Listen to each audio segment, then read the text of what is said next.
this video, we will be servicing the lubrication system in this 2008 Toyota Yaris.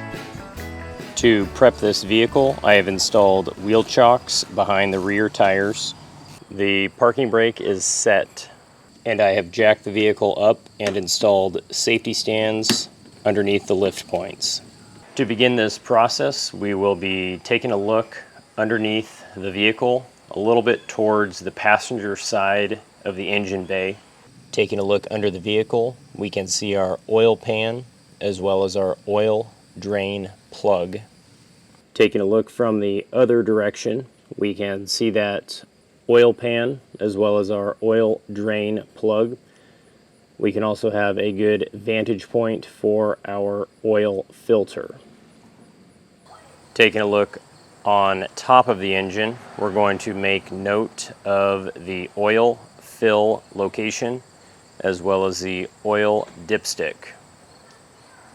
The oil fill location is identified with a cap that says SAE 5W30. The oil dipstick is identified by a yellow ring with the words engine oil written on it.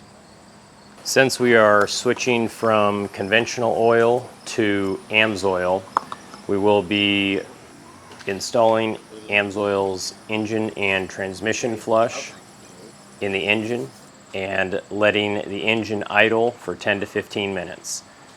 This will go through and eat up any sludge and debris in the engine. Immediately when we turn the vehicle off, we're going to dump the oil as well as change the oil filter.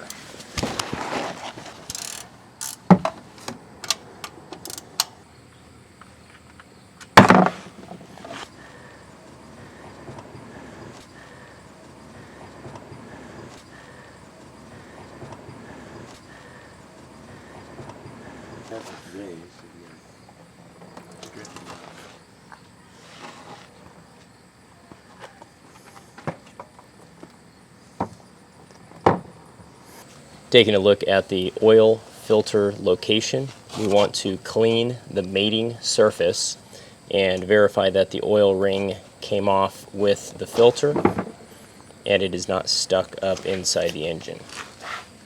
With our oil drained, we're going to reinstall the plug. The torque specification for the oil drain plug is 28 foot-pounds. Taking a look at our old oil filter, we want to make sure that the rubber ring has come off with the oil filter and it is not stuck up in the engine. This one did come off. We also want to take a look at our new oil filter just to make sure that they look like they're the same size. And using some new oil, we will coat the rubber ring on the new oil filter. And we can then install our new oil filter.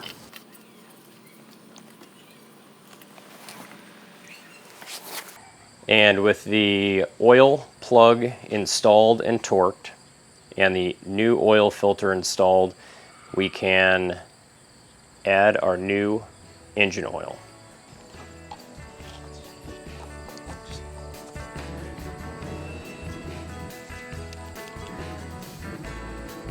We then want to run the engine for about 10 to 15 seconds just to get that oil flowing through the engine as well as filling up that new oil filter. After we turn the engine off, we can then check our oil via the dipstick to verify that we are at the correct level. This one's looking pretty good.